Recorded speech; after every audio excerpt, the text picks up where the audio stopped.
자, 안녕하세요. 고분자 화학 시간입니다. 자, 지난 시간까지 일장 얘기가 됐어요. 일장에서는 우리 고분자에 대한 기초적인 얘기를 좀 했었죠. 고분자가 뭔지, 고분자를 어떻게 만드는지, 뭐 고분자 일상생활에 어떻게 사용되는지, 고분자를 나누는 기준이라든지, 고분자의 명명법 같은 거에 대해서 쭉 얘기를 했었습니다. 여러분들이 일장 얘기를 좀 충분히 이해하셨으면 좋겠다는 생각이 들고요. 교재를 잘 읽어보시고 제 강의했던 내용을 한번 들어보시면 그렇게 어렵지 않은 내용이니까 여러분들이 충분히 이해할 수 있을 거라는 생각이 듭니다. 자, 오늘은 이제 교재 2장 얘기를 좀 할 겁니다. 2장은 분자량이라고 하는 얘기이고요. 덧붙어서 이제 고분자의 용액이라고 하는 얘기가 나오는데, 고분자 용액에 대해서는 뒤에서 얘기를 하고요. 일단 분자량에 대한 얘기를 먼저 할 건데, 뭐 지난번에도 제가 계속 강조드렸지만 고분자가 고분자일 수 있는 이유는 이제 분자량이 높기 때문이다. 뭐 이런 얘기 했었어요. 저분자, 즉 단량체를 가지고 우리가 중합이라고 하는 화학적 결합으로 단량체를 서로 연결시켜서 고분자를 만드는 중합이라고 하는 과정을 겪으면은 이제 고분자의 분자량이 커지죠. 그래서 얼마만큼 커지느냐? 뭐 이거는 몇 번 반복 단위가 됐느냐, 얼마만큼의 반응을 시켰느냐에 따라서 다르지만 저분자에 비해서는 고분자는 분자량이 굉장히 크죠.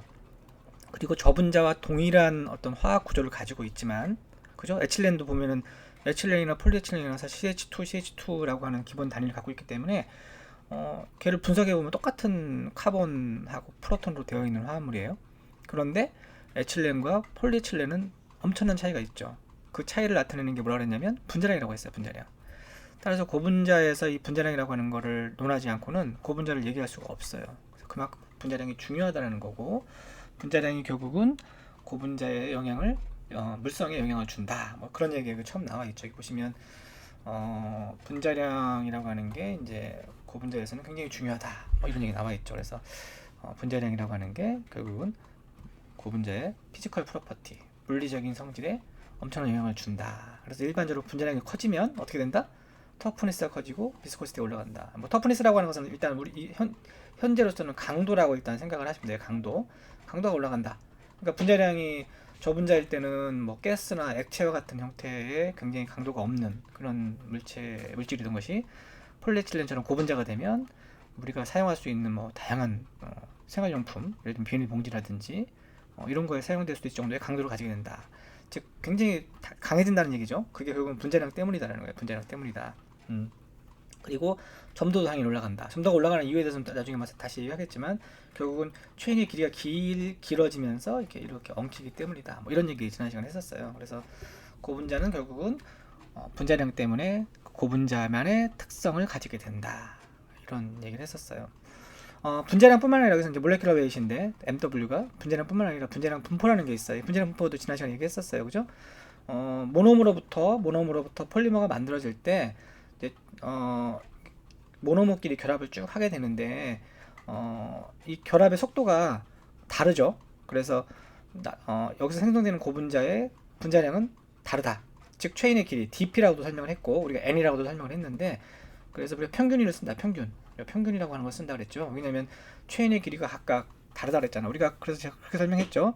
예를 들면 50명이 손을 잡는데 어떤 규칙이 주어져 있지 않기 때문에 어떤 그룹은 5명이 손을 잡을 수도 있고 어떤 그룹이 10명이 손을 잡을 수도 있고 어떤 그룹은 20명이 손을 잡을 수도 있다. 이런 얘기 했었어요. 그래서 고분자도 모노머에서 폴리머가 될 때 그 체인의 길이가 각각 달라지죠. 이걸 우리가 평균값이라고 했어요. 평균값.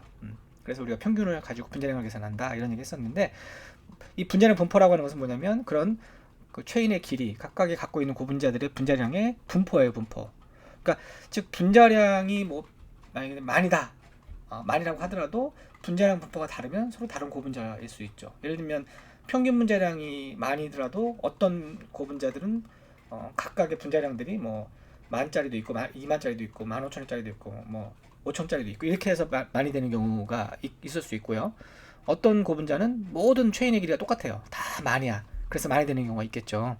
이렇게 분자량 분포가 어떤 거는 굉장히 다양하고 어떤 거는 분자량 분포가 딱 하나밖에 없고, 이래서 결국 평균 분자량은 많이 되겠죠. 그러니까 같은 분자량을 갖더라도 분자량 분포가 다르면 서로 다른 고분자가 될 수 있다는 거야. 즉 물성이 달라진다는 거죠. 물성이 달라진다. 이게 고분자의 특성이에요. 그러니까 모노머와 동일한 구조를 갖고 있는데 고분자가 되면서 특성이 달라졌죠. 근데 그 고분자끼리도 분자량이 다르면 또 특성이 달라져요. 그리고 똑같은 분자량이라고 하더라도 분자량 분포가 다르면 또 고분자의 특성이 달라집니다. 자, 이렇게 고분자는 분자량과 분자량 분포에 따라서 굉장히 다양한 특성을 보이게 된다는 게 어떤 고분자의 특성이에요. 그러다 보니까 특성이 달라진다는 얘기는 각각의 사용할 수 있는 다양한 어플리케이션이 다르다는 거죠.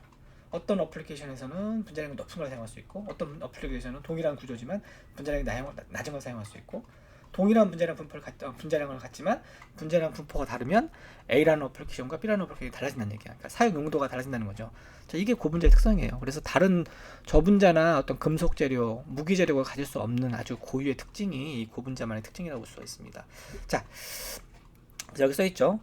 그래서 우리가 이제 어떤 제품에 따라, 어플리케이션이라고 제가 설명했던 어떤 제품에 따라서 고분자는 최적의 분자량과 분자량 분포를 가져야 된다. 그러니까 우리가 어떤 제품이라고 한다. 예를 들면 비닐봉지, 뭐 이마트에 사용하는 비닐봉지다. 그러면 그 비닐봉지에 적합한 분자량과 분자량 분포가 존재한다는 거예요. 그래서 사용하는 어플리케이션이 더 다르다라는 얘기하는 거고, 이 밑에 얘기는 뭐냐면 우리가 일반적으로 그래프를 이제 그리게 되는데 이쪽으로 분자량이 커진다고 합시다. 분자량이 커진다고 하면 분자량이 커지면 당연히 어떻게 될 거야? 물성은 금방 피지컬 프로퍼티 얘기했잖아요. 당연히 고분자가 분자량이 커지면 물성은 좋아지겠죠. 이렇게 그죠? 물성은 당연히 좋아질 거예요. 그죠? 하지만 뭐예요? 점도는 어떻게 돼요? 점도도 점점 올라가죠. 점도가 올라간다는 얘기는 뭐예요? 우리가 가공성, 여기서 보면 프로세싱이라고 하는 건데요. 가공성은 어때요? 가공성은 점점 떨어지겠죠. 그죠? 그 점도가 올라간 만큼 우리가 그걸 가공하는데 엄청난 에너지를 써야 된다는 거예요. 따라서 물성, 즉 퍼포먼스는 좋아지지만, 여기서는 뭐 물성이라고 할 수도 있고 퍼포먼스니까 우리나라는 뭡니까? 이거 뭐 성능이라고 할까요? 성능은 좋아지지만 그죠? 하지만 가공성은 떨어질 수밖에 없다. 이게 이제 우리가 트레이드 오프다는 얘기를 하는 거예요. 그래서 그러면 우리가 사용하려는 용도에 맞게, 어플리케이션에 맞게 최적의 물성과 최적의 가공성을 갖고 있는 이 분자량 범위를 우리가 정해야 된다는 거죠. 이게 이제 결국은 고분자 화학이나 고분자 물성, 고분자 공학에서 우리가 배우는 그런 부분이에요. 그러니까 A라고 하는 어떤 타겟이 정해지면, 어플리케이션이 정해지면 최적의 분자량과 최적의 가공성을 갖고 있는 최적의 성능과 최적의 가공성을 갖고 있는 그런 분자량을 선택을 해야 되는 거죠. 그리고 지난 시간에 잠깐 얘기했던 것처럼 일반적으로 우리가 고분자가 얼마 정도의 분자량을 가져야 고분자입니까? 이렇게 얘기를 한다 그랬을 때 사실 그 일반적으로 딱 떨어뜨려서 뭐 만이다, 2만이다, 5천이다 이렇게 얘기할 수 없다 그랬어요. 그 이유는 뭐냐면 고분자마다 갖고 있는 특징이 다르기 때문에. 예를 들면 폴리에틸렌 같은 경우는 분자량이 한 5만 정도 돼야지 고분자의 특성을 보인다. 하지만 나일론 같은 경우, 우리 앞에서 배웠죠. 폴리아마이드, 나일론 같은 경우는 분자량이 낮아도 한 2만원, 3만만 돼도 마치 폴리에틸렌이 갖고 있는 5만짜리 폴리에틸렌이 갖고 있는 그런 특성을 보인다라는 얘기예요. 이제 그 얘기가 여기인데, 일반적으로 바이닐 폴리머, 이런 폴리에틸렌이라든지 뭐 PP라든지 뭐 이런 것들이죠. 이런 것들은 분자량이 한 10의 5승에서 10의 6승 정도가 돼야지만이 우리가 원하는 물성을 얻을 수가 있어요. 하지만 H본딩을 갖고 있는 폴리머, 예를 들면 여기서 나일론을 예를 들었는데, 나일론, 폴리아마이드 같은 경우는 H본딩을 가지고 있죠. 분자와 분자 사이에. 이런 것들은 분자량이 한 15,000에서 2만만 돼도 마치 이 P하고 PP처럼 분자량이 15승이나 16승만큼의 특성을 보이게 된다는 거지. 그러니까 고분자마다 아까 제가 이 최적의 분자량 범위가 존재한다고 했던 것을 여기에서 적용해서 보면, 어떤 고분자는 그 물성을 얻기 위해서는 분자량이 상당히 높아야 되고, 어떤 고분자는 그 물성을 얻기 위해서는 분자량이 낮아도 상관없다는 거예요. 그러니까 고분자마다 최적의 분자량이 정해져 있다, 용도에 따라서. 그런 얘기를 하는 겁니다. 왜 그러면 앞에서 나일론은 이렇게 분자량이 낮아도 되고 폴리에틸렌이나 폴리프로필렌 같은 경우는 분자량이 높아야 되느냐? 이제 결국 그 얘기가 여기서 이제 H본딩이라는 말이 나왔었는데, 결국은 분자 간에 존재하는 인터몰레큘라 인터랙션이 다르기 때문이다라는 얘기를 하는 거예요.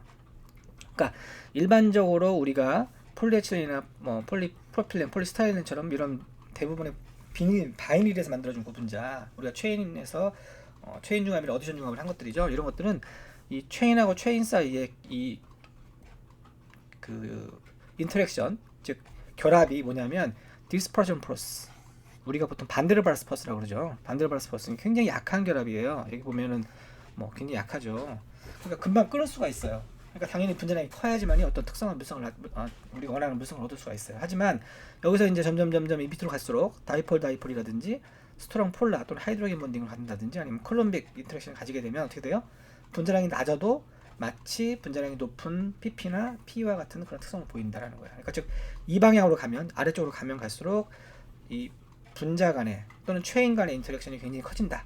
그래서 디스퍼선 포스 아까 반델바르스가 가장 작은 인터랙션을 가지고 그다음에 다이폴은 우리가 PVC 같은 데서 볼 수 있죠. PVC는 여기 CH2, CH에 이렇게 반복 단위를 가지고 여기에 가서 CL을 가지게 돼요. CL. 그러니까 전자가 이쪽으로 쫙 당겨 오니까 이쪽은 델타 마이너스, 이쪽은 델타 플러스를 가지게 되죠. 그럼 이게 다이폴이라고 그러죠. 다이폴. 이렇게 다이폴 분자 간에 플러스 마이너스를 가지게 되는 다이폴인데 이 다이폴 인터랙션은 앞에서 말씀드린 반데르발스보다 훨씬 더 강한 결합이에요. 그러다 보니까 분자량이 좀 낮아도 된다는 거고, 그 다음에 하이드로겐 분자는 얘보다 더 큰 거죠. 그 다음에 콜롬빅은 뭐야? 이온 플러스 마이너스 이온. 그러니까 여기 보면 이온 아이오모노 같은 경우 나중에 이제 설명하겠지만 여기 보면 에틸렌과 메타아크릴레이시드, 그러니까 말단에 가서 이렇게 COOH가 있으면 이거 해리가 되면 플러스 마이너스가 되잖아요. 그럼 이건 이온이잖아요. 이온 간의 결합은 굉장히 강하죠. 그래서 그런 이온 결합이 이 인터모레큘러 인터랙션 중에서는 가장 강합니다. 물론 얘보다 더 큰 건 뭐예요? 이제 코발런트 본드죠. 코발런트 본드는 당연히 얘보다 이런 것들보다 훨씬 더 강하죠. 그렇지만 코발런트 본드는 화학 결합이고 얘네들은 일종의 물리적 결합인데 물리적 결합 중에서 가장 강한 거는 이온 결합이에요. 그래서 이온 결합을 갖고 있는 그런 고분자를 우리가 이제 아이오노머라고 하고요. 이 썰린이 어디 사용되냐면 뒤에서 배울 건데 골프공 만들 때 써요. 골프공 여러분들 혹시 만져봤나 모르겠는데 굉장히 강하죠. 그러면서 말랑말랑하죠. 그러니까 탄성을 가지게 돼요. 이게 이제 이 이온 결합을 하고 있는 고분자들의 특성인데요. 자, 어쨌든 여기서 중요한 건 뭐냐면 앞에서 고분자마다 최적의 분자량이 정해져 있다라고 얘기하는 것은 그 이유가 뭐다? 분자 간에 또는 체인 간에 인터랙션이 다르기 때문이다라는 걸 이해를 하시면 될 것 같습니다. 자, 그 다음에 이제 앞에서 분자량 얘기했으니까 분자량을 어떻게 나누느냐? 분자량은 크게 두 가지가 있습니다. 자, 우리가 평균 분자량으로 보통 얘기를 한다고 했죠. 고분자에서는. 자, 그래서 따라서 고분자에서 말하는 평균 분자량은 두 가지가 있다. 첫 번째가 뭐다? 넘버 에버리지 몰레큘러 웨이트다. 수평균 분자량이다. 이렇게 얘기해요. 수평균 분자량이다. 이걸 우리가 MNW, MN바라고 쓴다. MN바. 바는 이제 평균이라는 뜻이었죠. 이거는 뭐냐면 분자의 숫자를 세는 거예요. 분자의 숫자. 그래서 예를 들면 뭐 분자량이 100인 게 10개, 분자량이 1000인 게 50개, 뭐 이런 식으로 숫자를 세는 거예요. 그래서 그걸 평균하는 거라고 생각하시면 돼요. 그래서 여기 보시면 NI라고 하는 게 뭐냐면 분자의 숫자고요. 그 다음에 여기서 보면 이 분자가 몇 개, 분자량이 이만큼 갖고 있다는 거죠. 즉 분자량이 MI인 분자가 몇 개냐, 이 개수를 센다는 거예요. 그래서 우리가 수평균 분자량을 계산하는 식은 시그마 NI 분의 시그마 NI MI. 즉 예를 들면 여기 이그잠플을 보세요. 분자량이 3만인 1십 100만이죠. 3만인짜리인 게 9몰이고 5만인짜리가 5몰이다. 그럼 어떻게 계산하냐면 이걸 계산할 때 NI니까 뭐야? NI는 9 더하기 5죠. 맞죠? 숫자니까. 그 다음에 여기는 뭐예요? 9 곱하기 3만 더하기 5 곱하기 3만 5만, 이렇게 계산하면 분자량이 37,000이 나온다. 이런 얘기예요. 이게 수평균 분자량의 계산입니다. 즉 분자의 숫자를 세는 거죠. 자, 그럼 어떤 특성을 가지게 되냐면 예를 들면 분자량이 작은 것들이 개수가 많다. 그러면 그 분자량은 굉장히 낮아지겠죠. 그러니까 즉 무슨 얘기냐면 전체 숫자를 세는 건데 분자량이 작은 게 섞여 있으면 굉장히 분자량에 영향을 많이 주게 돼요. 그렇겠죠. 우리가 예를 들면 10명이 몸무게를 재는데 그 중에 뭐 예를 들면 2명 정도가 몸무게가 엄청 작아요. 몸무게가 뭐 10kg밖에 안 나간다. 예를 들면 그러면 전체 몸무게 평균에 엄청난 영향을 주죠. 뭐 키도 마찬가지죠. 저는 이제 키가 그렇게 크지 않은 사람인데 저 같은 사람이 농구팀에 있다고 생각하세요. 그러면 다른 사람들은 막 170, 180 하는데 저처럼 있는 저 같은 사람이 있으면 평균을 깎아먹게 되죠. 즉 엄청나게 전체 평균에 영향을 주게 된다. 즉 그 얘기예요. 그래서 분자량이 작은 게 섞여 있으면 이 수평균 분자량에는 영향을 많이 주게 된다.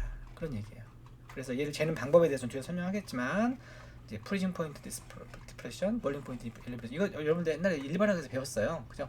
끓는 점 오름, 뭐 어는 점 내림, 뭐 이런 걸로 우리가 이 분자량을 측정한다. 그리고 이제 오소메트릭 프레셔 뒤에서 배울 거예요. 뭐 삼투압법이다 이런 거 이제 를 가지고 우리가 수평균 분자량을 측정할 수 있다라는 얘기예요. 자, 수평균 분자량의 개념을 아시겠죠? 자, 그다음에 두 번째가 뭐냐면 중량 평균 분자량이야. 중량 평균 분자량. 얘는 MW 바로 나타낸다. 자, 중량 평균 분자량은 여기 보시는 것처럼 각각의 분자의 무게를 측정하는 거예요. 각각 말 그대로. 그래서 그 무게를 가지고 우리가 평균을 내는 거죠. 그래서 보시면 앞에서 3만짜리가 9몰이었고 5만짜리가 5몰이라고 아까 말씀드렸어요. 여기서 요거 그죠?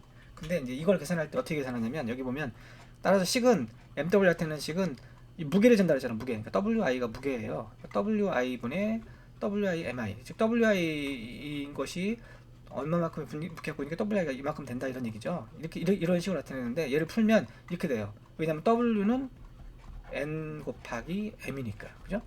그쵸? 따라서 이렇게 된다는 거 식이. 그럼 이걸 이제 우리가 식에 넣어요. 그럼 어떻게 되냐면 앞에서 계산하던 거와 똑같습니다. 시그마 NIMI가 어떻게 돼요? 9 곱하기 3만. 맞죠? 5 곱하기 5만. 그 다음에 9 곱하기 3만에 어떻게 돼? 자승 더하기 맞죠? 여기 자승이 아니네. 요거의 자승 뒤에. 그 다음에 5 곱하기 5만의 자승. 이렇게 되겠죠? 는 얼마가 되냐면 4만이 돼요. 4만이. 무슨 말인지 알겠죠? 자, 잘 보세요. 똑같은 MW가 3만인 게 9몰이고 5만인 게 5몰인데 앞에서는 분자량이 얼마가 나왔어? 3만 7천이 나왔죠. 그죠? 수평균 분자량으로 계산하면 3만 7천이에요. 평균 분자량이. 근데 중량 평균 분자량으로 계산하면 얼마가 돼요? 4만이 돼요. 자, 그 얘기는 무슨 얘기예요? 똑같은 분자량을 갖고 있는 고분자라고 하더라도 평균 분자량 계산할 때 수평균 분자량을 계산한 것보다 중량 평균 분자량을 계산한 게 어떻게 된다? 그 평균 분자량이 커진다. 즉 MN보다 MW가 어떻게 된다? 크다라는 얘기예요. 크다. 항상 크다. 자, 그럼 같을 때가 있어요. 같을 때가. 언제 같아요? 모든 분자량이 동일할 때. 그죠?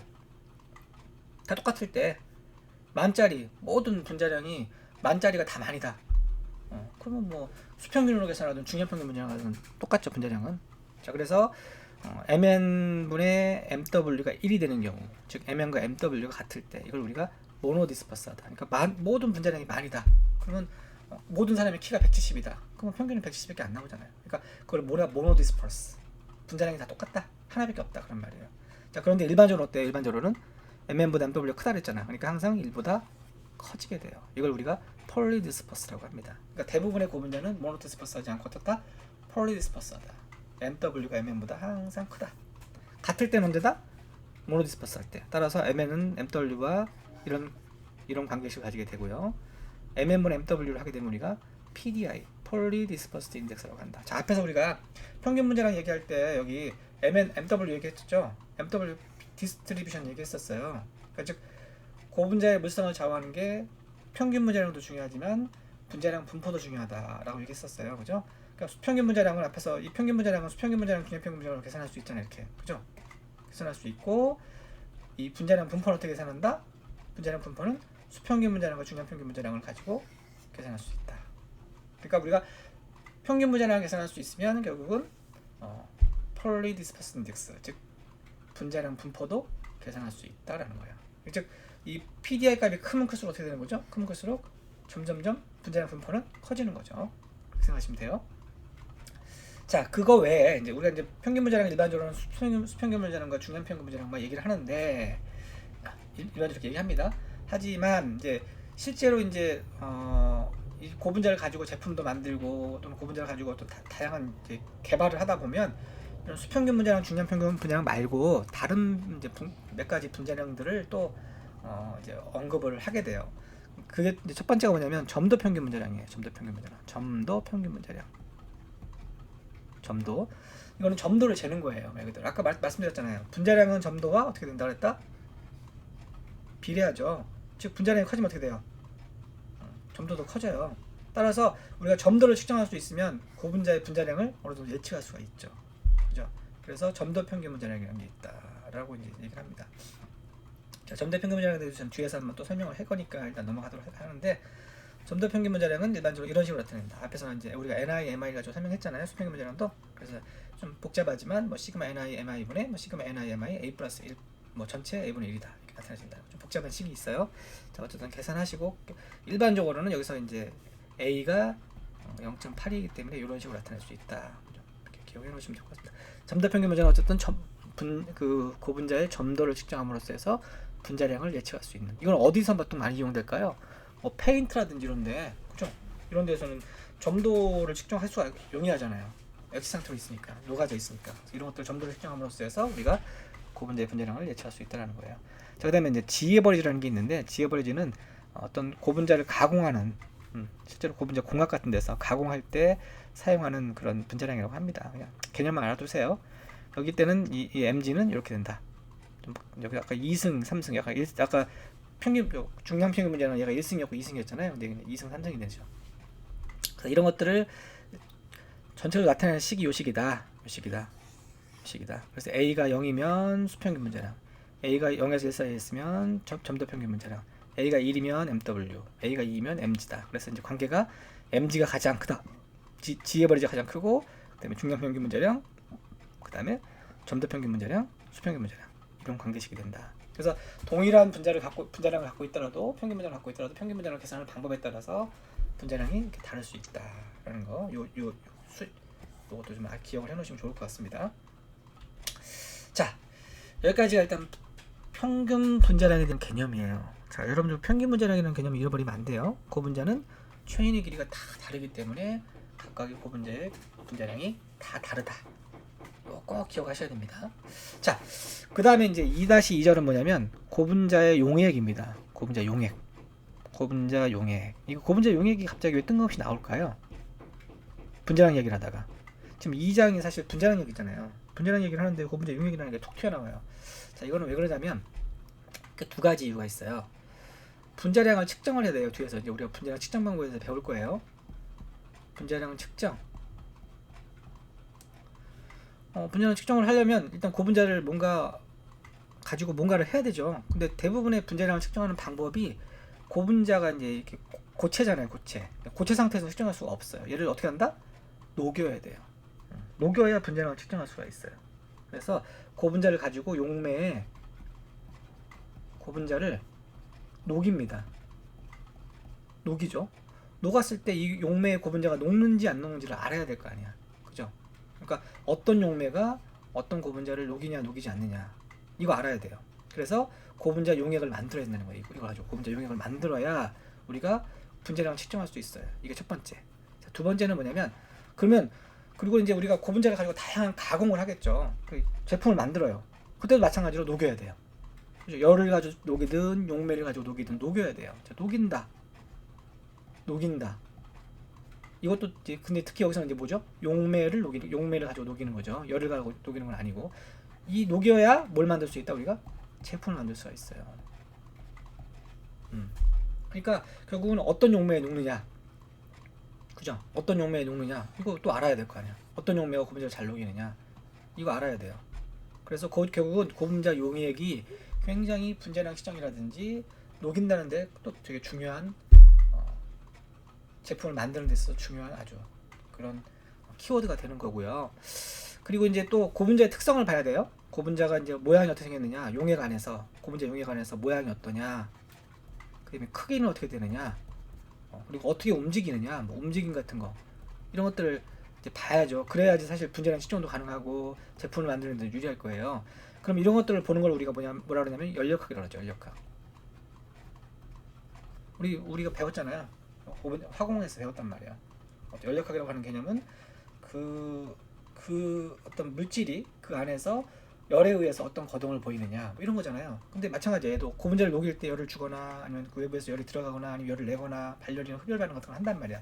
그러면 결국은 그 고분자가 용매에 녹을 때 어떤 형태의 연력학성을 보이느냐가 굉장히 중요하죠. 연력학을 이해를 해야지만이 우리가 그 고분자가 용매에 녹느냐 안 녹느냐, 녹았을 때 어떤 특성을 보이느냐, 이런 것들을 우리가 이해할 수가 있어요. 그래서 이걸 우리가 폴리머 서모다이나믹스라고 보통 얘기를 해요. 굉장히 어렵습니다. 폴리머 피직스, 고분자 폴리머 피직스, 이 중에 이제 하나가 뭐냐면 서모다이나믹스가 있는 거야. 서모다이나믹스. 이게 연력학이죠. 그래서 이제 우리가 고분자 공학이라고 하는 학문에서 이런 것들을 배우게 돼요. 사실 고분자 화학에서도 일부 다루긴 하지만, 고분자 화학은 중합이라고 하는 합성이라는 거에 좀 포커스 맞춰져 있고, 실제로 이제 고분자의 어떤 물리적인 성질이라든지 어떤 연력학이라든지 용액 안에서의 어떤 다양한 특성이라든지 이런 것들은 고분자 공학에서 보통 고분자 공학에서 많이 다루기 때문에 여러분들이 고분자 공학 시간에 이런 것들을 좀 배우면 좋을 것 같고 3학년 2학기 고분자 공학 시간을 이용을 해주시기 바랍니다. 자, 그럼 여기서는 이제 폴리머 솔루션을 왜 설명하냐면 아까 말한 것처럼 고분자를 녹일 수 있는 용매가 뭐냐, 어떤 용매를 가지고 녹일 수 있냐 이걸 찾아내야 되고 그래야지만 뭘 측정할 수 있다? 분자량을 측정할 수 있다. 그래서 2장이 이제 분자량에 대한 얘기인데 여기에 고분자 용액이라는 게 나와 있는 이유는 결국은 고분자의 분자량을 측정하기 위해서 그렇다라고 이해하시면 될 것 같습니다. 자, 고분자가 용매에 녹는다 무슨 얘기예요? 여기 보면 디졸루션이란 말이 있어요. 디졸루션. 이게 뭐냐면 우리나라 말로 헬이란 말이죠. 헬이. 설탕을 예를 들면 물에 녹인다고 합시다. 그러면 어떻게 돼요? 물 안에 가서 설탕 분자들이 어떻게 되는 거야? 완전히 녹아 들어가 있는 거죠. 즉 물 분자와 설탕 분자가 아주 호모지니어스하게 섞여 있는 걸 말하는 거예요. 즉 물 분자 사이로 설탕 분자가 들어가고 설탕 분자 사이로 물이 들어가서 둘 사이가 완전히 친밀하게 그렇게 존재하는 상태를 우리가 헬이라 해. 헬이. 디졸루션이라고 하죠. 자, 그러면 고분자는 결국은 고분자가 용매에 들어가서 고분자 체인 사이로 고분자 체인이 이렇게 있으면 이 체인 사이로 뭐가 들어와야 돼? 용매가 싹 들어와서 이 체인을 쫙 이렇게 펴줘야 되죠. 그래야지 녹는 개념이 되는 거예요. 그래서 그걸 우리가 이제 언탱글이라고 그래요. 언탱글. 고분자 체인을 이렇게 펼쳐줘요. 고분자 체인이 이렇게 웅크리고 있으면 녹을까 안 녹을까? 못 녹죠. 용매가 들어오지 못하니까. 그래서 용매가 그 사이로 들어가서 고분자 체인들을 쭉 펴서 고분자 체인이 용매 안으로 쭉 녹아 들어가 줘야 돼요. 그게 녹는 개념이죠. 그걸 언탱글이라 그래. 그죠? 이렇게 돼야지만이 녹는다. 근데 이게 시간이 많이 걸리겠죠. 왜? 고분자 체인이 막 엉켜 있으니까. 그래서 시간이 많이 걸리는 작업이다. 그래서 저분자는 물에 넣으면 금방 녹지만 고분자는 예를 들면 용매에 넣으면 시간이 많이 걸린다. 따라서 그 시간이 너무 많이 걸리면 녹지 않는다라고 생각할 수 있는 거야. 물론 이제 무한정 시간을 두면 녹겠죠. 근데 그렇게 되면 뭐 우리가 그 제품을 어떻게 그걸 어떻게 뭐 가공을 하고 우리가 분자량 측정하겠어요. 그러니까 일정한 시간 녹이는데 안 녹는다. 해리가 안 된다 그러면 녹지 않는다라고 얘기를 하는 거야. 그죠? 그래서 녹지 않는다라는 개념이 결국은 고분자에 있어서는 저분자가 좀 다르다. 그 얘기를 하는 거고요. 언탱글먼트가 일어나서 해리가 돼야 된다. 시간이 많이 걸리는 작업이다. 이렇게 생각하시면 되고요. 자, 앞에서 우리가 리니어나 브랜치 폴리머는 잘 녹죠. 근데 크로스링킹 고분자 녹을까 안 녹을까? 못 녹죠. 여기 이 사이로 들어가서 용매가 이걸 벌려야 되는데 못 벌린단 말이야. 녹질 않는다. 그럼 뭐가 돼? 얘가 이렇게 부풀기만 하죠. 그래서 스웰링이 된다. 앞에서 설명했어요. 서머선 얘기할 때 크로스링킹 얘기했잖아요. 스웰링이 된다. 이렇게 부푸는 거야. 그 집에 있는 예를 들면 스펀지가 물을 먹으면 이렇게 부푸는 것처럼 녹지는 않지만 부푸는 것처럼. 그러면서 겔레이션을 만든다. 겔을 만든다. 그래서 여기서 고분자 용액을 만들 수 있는 고분자는 뭐다? 리니어나 브랜치 폴리머에 해당이 됩니다. 크로스링킹 고분자는 녹일 수가 없어요. 용액을 만들 수가 없어요. 자, 그래서 그럼 중요한 게 이제 결국은 녹여야 되는데 고분자를 녹이는 서머다이내믹스에서 중요한 게 뭔다? 어떠한 용매가 고분자를 녹일 수 있느냐 이걸 찾아야 돼요. 그죠? 되게 중요하죠. 어떻게 찾느냐? 가장 쉬운 방법은 뭐예요? 용매를 한 100개를 준비해. 100개 용매를 준비해서 고분자를 녹입니다. 다 녹여보는 거야.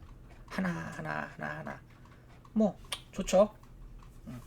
언젠간 방법을 찾아내겠죠. 근데 시간이 많이 걸리죠. 이걸 우리가 뭐 속된 말로는 맞고 품는다 이런 얘기 하잖아요. 무슨 얘기예요? 저수지에 있는 물고기 잡을 때 어떻게 하는 게 가장 쉬운 방법이야? 무식한 방법이 뭐예요? 물을 다 퍼내는 거야. 그럼 남는 게 뭐야? 물고기죠. 물고기 잡을 수 있잖아요. 근데 이 방법은 참 무식한 방법이에요. 시간도 많이 걸리고. 똑같아요. 고분자를 100개의 용매에 다 녹여보는 방법은 진짜 무식한 방법이죠. 그래서 어떻게 하느냐? 이제 그거에 대한 얘기를 좀 할 건데 전제가 있어요. 좋아하는 걸 녹인다. like, reserve, like라는 말 무슨 말이냐면 서로 친한 것끼리 녹인다. 우리 사람도 그렇잖아요. 친한 사람하고 놀죠. 마음에 안 맞는 사람들하고 놀지 않잖아요. 그러니까 친한 것끼리 서로 섞인다, 녹는다 그런 말이에요. 우리가 폴리머 핸드북이라는 게 있어요. 고분자의 특성들을 쭉 서술해 놓은 백과사전인데 거기에 보면은 고분자마다 용매들을 쭉 서술해 놨어요. 이 용매는 고분자를 잘 녹인다. 이 용매는 잘 안 녹인다. 뭐 이런 넌솔벤트다, 솔벤트다 이런 것들이 쭉 기억이 돼서 물론 그걸 찾아보면 되는데 그 기준이 뭐냐면 그 백과사전을 만드는 기준이 지금 얘기하는 like, dissolve, like라는 거 하는 거예요. 그럼 like, dissolve, dissolve를 어떻게 알아내느냐? 서머다이내믹스를 가지고 알아낸다. 서머다이내믹스가 가장 기본이 되는 식이 이 식이죠. 델타 G는 델타 H 마이너스 T 델타 S. 여기서 델타 G는 자유에너지죠. 네거티브가 돼야 된다. 그래야지 예를 들면 이거를 우리가 고분자를 용매에 녹인다라는 관점에서 살펴보면 델타 마이너스 델타 G가 마이너스가 된다는 얘기는 녹는다는 얘기예요. 그죠? 그다음에 델타 S는 뭐냐면 자유도죠. 자유도는 일반적으로 녹는다는 얘기는 고분자 체인들이 용매 들어가서 이렇게 막 자유롭게 움직일 수 있으니까 당연히 포지티브가 되겠죠. 그러니까 뒤의 항은 뭐예요? 이 뒤의 항은 마이너스 항이 되는 거죠. 그죠? 온도가 높으면 높을수록 T 델타 S는 당연히 플러스니까 당연히 뒷항은 델타 G에 유리한 방향으로 가고 있어요. 자, 그럼 결국은 뭐예요? 델타 H가 뭘 결정한다? 델타 G를 결정하게 되는 거예요. 그죠? 델타 H가 네거티브냐 아니면 0이냐 아니면 포지티브라도 너무 크지 않은 포지티브가 되어야 된다는 얘기죠. 따라서 가장 좋은 방법은 뭐야? 델타 H가 마이너스가 되거나 아니면 0이 되면 돼요. 0. 자, 델타 H가 이게 되면 된다. 0이 된다. 이걸 좀 생각을 해보자는 거죠. 그래서 델타 H를 우리가 살펴보니까 델타 H 믹스, 즉 고분자를 용매에 녹일 때 이 녹이는 델타 H를 계산해 가면 이런 식으로 나타내진다.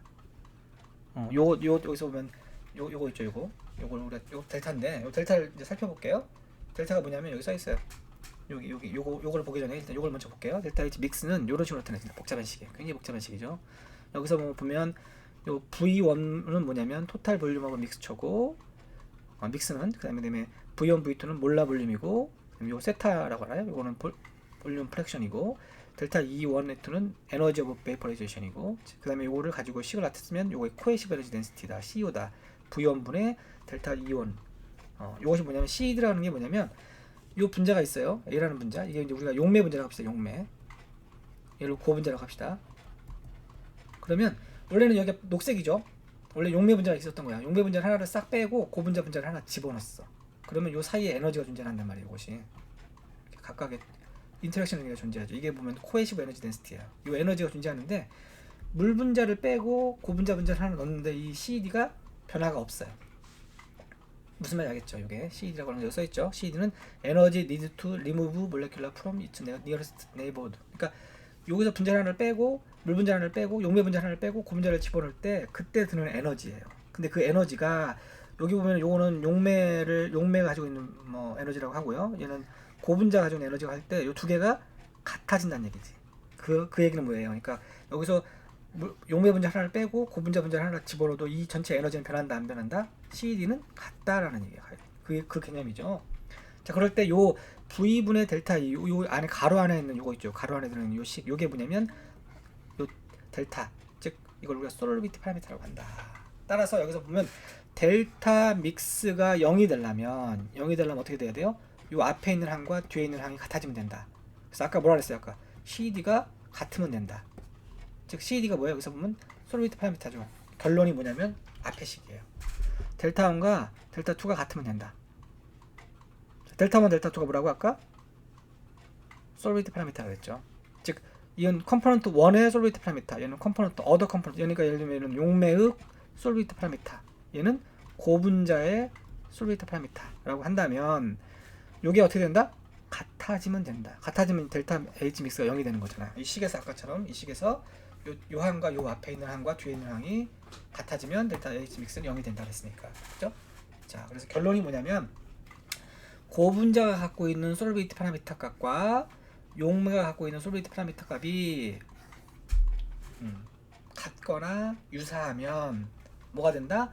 델타 H 믹스는 0에 가까워진다. 자, 그래서 결론은 이 델타 G를 마이너스를 만들려면 델타 H가 0에 가까워지면 된다. 델타 H를 0을 만드는 방법은 뭐다? 고분자와 용매의 용해도 함수. 요거 솔비트 파라미터죠. 여기도 뭐 함수라 그러나? 우리나라 말로는 솔비트 파라미터 값을 유사한 걸 쓰면 된다. 예를 들면 고분자를 우리가 물에 녹인다고 합시다. 그럼 물의 솔비트 파라미터 값과 고분자의 파라미터 값이 같으면 되니까 얘가 예를 들면 5다. 그럼 얘도 5나 뭐 5 금방이면 된다는 거예요. 자, 그럼 솔비트 파라미터 값은 어디서 우리가 알아내느냐? 대부분의 고분자는 아까 폴리머 핸드북에 고분자에 대한 솔비트 파라미터 값이 다 나와 있어요.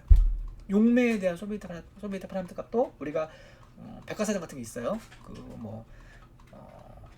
케미스트리 또는 피직스의 핸드북 같은 것들이 있거든요. 그럼 각각의 용매들에 대한 솔비트 파라미터 값들이 다 나와 있습니다. 그것들을 찾으면 어떤 용매의 솔비트 파라미터 값을 알 수가 있고 또 고분자 핸드북에서 폴리머 핸드북에서 고분자의 솔비드 파라미터 값을 찾아가지고 비슷한 것끼리 섞으면 되는 거야. 그럼 아까처럼 용매를 100개를 다 녹일 필요 없죠. 이 100개의 용매에 솔비드 파라미터 값을 찾고 고분자의 솔비드 파라미터 값을 찾아가지고 유사한 용매만 녹여보는 거죠.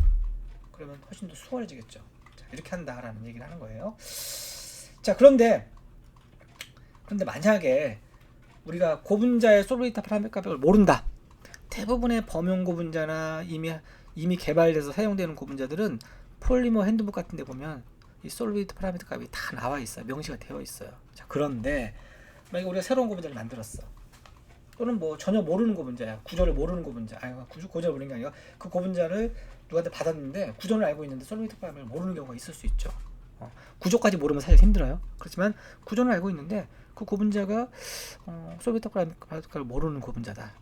그럼 어떻게 우리가 솔비드 파라미터 값을 알 수 있느냐? 이제 그 방법에 대한 얘기가 나와 있는데 요 테이블과 요 식을 이용하면 된다.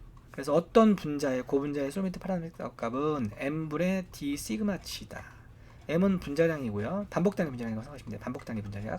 반복 단위. 그리고 d는 덴시티 밀도고요. g는 그룹 몰라 어트랙션 콘스턴트. 어디서 계산하냐? 요 테이블에서 계산하면 돼요. 스몰이라고 하는 방법과 호이라는 방법 두 가지가 있다. 자, 예를 들면 폴리스타일렌이죠. 폴리스타일렌은 이미 솔비드 파라미터 값이 알려져 있어요. 근데 이걸 한번 계산을 해보자는 거야.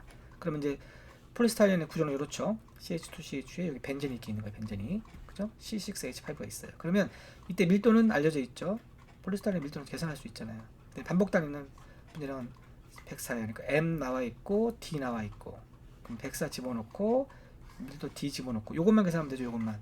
여기서 구조가 CH2와 CH 뭐 이런 것이 있으니까 요 식을 찾았어요. 앞에서 133은 뭐였어요? CH2 요거죠. 그죠? 그 다음에 28은 뭐야? 28은 요 CH죠. 요거 요쪽에 있는 거, 요쪽에 있는 거. 그 다음에 735는 뭐예요? 요거 페닐, 그죠? 요거 색을 찾아서 집어넣으면 된다는 거야. 그러면 9.0이 나온다. 그 다음에 요거는 앞에서 이제 요 스몰 방법이었지만 호이 방법도 똑같죠. 이거 그 다음에 여기는 없네. 요걸 집어넣으면 된다는 거죠. 요거네. 요걸 찾아서 넣으면 된다. 그래서 9.3이 나온다.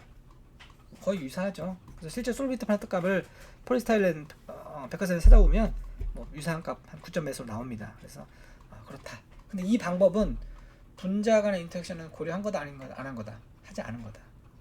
분자 간의 인터랙션을 고려하지 않은 거다. 예를 들면 하이드로겐 본드 같은 게 존재한다거나 이온 결합이 존재한다거나 뭐 이러면은 얘는 문제가 되는 거예요. 왜? 이 구조만 가지고 얘기를 한 거니까. 그죠? 구조만 가지고 얘기한 거니까 그런 분자 간의 인터랙션을 전혀 고려하지 않은 거다라고 생각하시면 돼요. 자, 그래서 우리가 솔비드 파라미터 값을 찾아서 용매와 고분자의 솔비드 파라미터 값을 찾아서 우리가 비슷한 것끼리 녹이면 되고요. 그런 솔비드 파라미터 값이 없으면은 간단한 계산을 통해서 우리가 고분자의 솔비드 파라미터 고분자를 녹일 수 있다라는 것이 이제 이 고분자 용액의 결론입니다. 자, 그 다음에 조금 더 이제 언급을 드리면 앞에서 고분자 용액에서 고분자를 녹여서 어떤 고분자의 거동을 본다 그랬죠. 그래서 이제 폴리머 피직스, 폴리머 서머 다이나믹스라고 얘기를 했었어요. 고분자가 용매 안에서 어떤 거동을 보이느냐, 어떤 모양을 가지게 되고 어떤 크기를 가지게 되고 이런 것들에 대한 언급을 했었어요. 그래서 우리가 고분자의 크기에 대한 얘기를 좀 할 건데요. 하이드로 다이나믹 볼륨이라고 해서 용매 안에 예를 들면 고분자가 들어갔어요. 고분자가 들어가면 고분자가 일정한 이런 모양을 가지게 되겠죠. 그럴 때 이 모양에 대한 또 크기에 대한 거를 우리가 어떻게 정의를 하느냐. 그래서 고분자의 크기, 하이드로 다이나믹 정확히 얘기하면 뭐야 이거? 부피라고 그래야 되나? 고분자의 부피, 그죠? 볼륨, 이거를 어떻게 정의를 하느냐? 두 가지 방법으로 정의한다. 첫 번째는 R이라는 방법과 또 하나는 S라는 방법이다. 자, 우리가 고분자 체인을 쭉 폈어요. 이렇게. 그러면 R이라고 하는 게 뭐냐면 요 끝에서부터 끝까지의 길이에요. 이렇게 여기서 여기까지 길이를 우리가 R이라고 정의를 하죠. 근데 고분자가 이렇게 펼쳐져 있습니까? 안 그렇죠. 고분자는 이렇게 엉켜져 있어요. 그러면 이렇게 체인하고 체인 사이의 R값을 계산한다는 거죠. 이렇게. 자, 근데 R값이 변할까 안 변할까? 변하겠죠. 고분자 체인이 막 움직이니까 R이 막 변해요. 따라서 이 R을 우리가 그냥 R을 쓰는 게 아니고 평균값을 쓴다. mean square end to end distance. 이게 평균값이죠. 평균값을 쓴다라는 거고요. 자, S는 뭐냐면 얘가 일정한 모양을 가지게 돼요. 이렇게 어떤 모양을 가질 때 이 무게중심, 요 가운데 무게중심으로부터 가상까지의 거리를 우리가 S라고 해요. S. 이걸 우리가 Radius of Gyration이라고 합니다. 우리가 책 같은 거 이렇게 무게중심 잡을 때 중심을 잘 찾아야 이 책을 이렇게 손가락 끝에서 세울 수 있잖아요. 쟁반도 그렇고 접시도 그렇고 쟁반에 접시 돌리는 사람들 보면 그 무게중심을 정확히 알아내죠. 얘도 이제 고분자가 이렇게 있으면 어떤 모양을 가지고 있을 때 그 모양의 무게중심을 찾아내서 무게중심으로부터 가상까지의 거리를 우리가 S라고 한다는 거죠. 마찬가지로 이것도 고분자 모양이 이렇게 바뀌면 S가 바뀌죠. 따라서 평균값을 쓴다. 그래서 우리가 이걸 mean square radius of gyrulation, mean square end to end distance라고 하고 R과 S의 평균값을 나타낸다.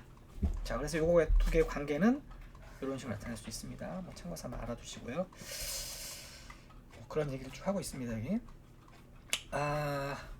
이제 한 가지 정도 더 얘기를 해야 될 것 같은데요. 알파라는 게 있어. 알파. 고분자가 용매에 들어가서 어떤 일정한 모양을 이렇게 가진다고 할 때 이 바깥의 용매가 결국 고분자의 크기와 모양을 결정한다라는 거죠. 앞에서 그 얘기 했었잖아요. 용매가 잘 녹는 용매냐 잘 녹지 않느냐 용매. 자, 생각해보세요. 용매가 잘 녹여. 고분자가 잘 녹이면 고분자는 어떻게 될까요? 자, 이렇게 풀어 헤쳐지겠죠. 풀어 헤쳐진다는 얘기는 뭐예요? 얘가 부피가 커지는 쪽으로 하겠죠. 그렇죠? 굿솔벤트에서는 부피가 커지겠죠. 녹으니까 이렇게. 자, 근데 만약에 푸어 솔벤트, 보통 배드 솔벤트라고 안 그래요. 푸어 솔벤트. 그러니까 잘 녹는 용매를 우리가 굿솔벤트라고 하고요. 잘 안 녹는 용매를 푸어라고 그래. 푸어. 배드란 말 안 써요. 배드란 말 안 쓰고 푸어란 말 씁니다. 푸어 솔벤트에서는 어떻게 될까요? 그럼 어떻게 될까요? 얘는 용매가 더 이렇게 들어가면 고분자가 쭈그러들겠죠. 쭈그러들어요. 그래서 굿솔벤트에서는 기존의 크기보다 커지게 되고요. 무슨 말 알겠죠? 이렇게 부풀어지니까 녹으면서. 그 다음에 푸어 솔벤트에서는 기존의 크기보다 줄어들게 돼요. 자, 기존 원래 크기, 오리지널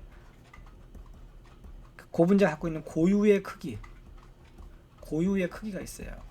아까 그게 여기서 S값하고 R값을 나타냈잖아 우리가. 그죠? 요거를 우리가 여기 보면 SR0, S0라고 정의를 했어요. 고분자가 갖고 있는 원래 오리지널 크기예요. 근데 이게 용매에 들어가면 어떻게 바뀌죠? 이렇게 R값하고 S값으로 바뀌는 거야. 그럼 요 차이를 뭐라 그런다? 아까 알파라고 그런다. 그래서 아까 굿 솔벤트에서는 알파 값이 어떻게 될까요? 1보다 커지게 된다. 그 다음에 푸어에서는 1보다 작아지게 된다. 무슨 말인지 알겠죠? 그러니까 요거 알파라고 하는 것은 원래 고분자가 갖고 있던 고유의 크기 분의 고분자가 용매에 들어가서 갖고 있는 크기예요. 그러면 굿 솔벤트에서는 당연히 크기가 커지니까 알파 값이 1보다 커질 것이고 그다음에 굿 푸어 솔벤트에서는 알파가 1보다 작아지게 된다. 이걸 우리가 익스팽전 팩트라고 한다. 그 다음에 R0, S0를 우리가 unperturbed라는 말을 써요. 여기 보면 unperturbed. 그러니까 영어가 좀 어려운데 unperturbed라는 것은 뭐라고 설명해야 될까요? 그러니까 방해받지 않는 이렇게 해석을 할 수 있는데 좀 이상하죠. 어쨌든 unperturbed는 원래 고분자 갖고 있던 크기예요. 원래 크기. 그래서 알파 값은 그렇게 정의를 한다. 알파가 1이 되면 아이디얼이다. 고분자가 갖고 있는 원래 고유의 크기를 그대로 유지하는 거죠. 자, 그러면 생각해 보세요. 우리가 아이디얼한 모양, 여기서 아까 모양과 이제 크기를 제가 말씀드렸는데 앞에서 모양과 크기를 말씀드렸잖아요. 이게 아이디얼한 고분자의 크기와 모양을 갖는 용매가 존재할까요? 존재하지 않을까요? 우리가 이상기체 방정식 할 때 이상기체가 존재하는 조건을 찾는 거잖아요. 그런 온도와 압력과 이런 걸 찾는 거잖아요. 이상기체가 존재하죠. 그죠? 마찬가지예요. 그 고분자의 고유의 크기 알파가 1이 되는, 무슨 얘기예요? 그러니까 고유의 원래 크기분의 어떤 용매에 들어갔을 때 크기 요거의 비율이 1이 된다는 얘기는 얘하고 얘가 같다는 얘기잖아. 즉 용매에 들어가서도 그 고분자의 고유의 크기가 변한다 변하지 않는다? 안 변한다. 그죠? 그걸 우리가 아이디어라고 했잖아. 아이디어하다 여기 설명했죠. 아이디어. 그죠? 그러니까 아이디어란 용매가 존재한다는 거야. 그죠? 그걸 우리가 세타 스테이트라고 그래. 세타 스테이트. 세타 스테이트. 그러니까 알파 값이 1이 되는 그런 조건. 그죠? 그러니까 nature of the solvent vary with temperature. 온도에 따라서 변하고 이제 용매에 따라서 변하는데, 그러나 minimal dissolution temperature. 이건 좀 어려운 얘기인데 고분자의 고유의 크기인 R0와 R이 결국 같아진다. 또는 S0와 S가 같아진다. 즉 알파 값이 1이 된다. 이런 조건을 우리가 세타 스테이트라고 한다라고 기억을 해놓으시면 될 것 같아. 이때 온도를 세타 템퍼레처, 그때의 용매를 세타 솔벤트라고 한다. 뭐 이런 상태를 이제 막 녹으려고 하는 온도다 그런 얘기니까 고유의 크기에서 조금만 이제 용매가 넌 솔벤트가 돼버리면 온도가 떨어지거나 그러면 침전이 돼버리는 거고, 거기서 온도가 좀만 더 올라가면 녹아버리는 거예요. 뭐 그런 거라 생각하시면 좀 어려운데 어쨌든 세타 스테이트라고 하는 것은 알파가 1이 되는 온도다. 알파가 1, 여기 알파 1이 되는 온도다. 고유의 크기가 그대로 유지가 되는 용매다. 그렇게 온도다 그렇게 생각하시면 됩니다. 좀 어렵죠? 고분자 공학 배울 때 좀 더 자세히 배울 겁니다. 그 다음에 이건 넘어가고요. 뒤에서 설명할 거니까 점도 쪽에. 자, 여기까지가 일단 오늘 하려고 하는 일단 2장에서 분자량에 대한 얘기, 평균 분자량에 대한 얘기, 그리고 이제 그 평균 분자량을 측정할 때 우리가 고분자를 녹여야 되기 때문에 고분자를 녹일 수 있는 용매를 찾는 방법, 그 다음에 고분자가 그 용매에 들어갔을 때 어떠한 거동을 보이느냐, 고분자의 크기 또는 모양에 대한 얘기를 좀 했어요. 좀 어려운데 여러분들 책을 한번 읽어보시면 좋을 것 같아요. 어디까지 얘기한 거냐면 교재 앞쪽이에요. 앞쪽 45페이지부터 한 52페이지 정도? 53페이지 정도까지 얘기가 지금 됐어요. 53페이지 뒤쪽에 나와 있는 뭐 점도 얘기는 뒤에서 다음 시간에 또 할 거니까 그거는 일단 생략하고 그 점도 얘기까지 전까지 한번 교재를 읽어보시기 바랍니다. 뭐 몇 페이지 안 되죠? 읽어보시고 제가 설명했던 것들을 한번 다시 한번 들어보시면 조금 개념이 어렵긴 하지만 상당히 중요한 개념이기 때문에 여러분들이 이걸 좀 이해를 하셔야 된다는 생각이 들어가지고 설명을 드렸습니다. 자, 다음 시간에는 이 장의 마지막 부분, 나머지 부분인데요. 이제 앞에서 말씀드린 평균 분자량, 수평균 분자량, 중간 평균 분자량을 어떻게 측정하느냐, 이 측정 방법에 대해서 조금 설명을 할 거예요. 내지는 분자량 분포를 어떻게 측정하느냐, 요거에 대한 방법적인 얘기를 좀 드리겠습니다. 자, 질문 있으시면 언제든지 저한테 이메일 보내시면 됩니다. 자, 수고하셨습니다.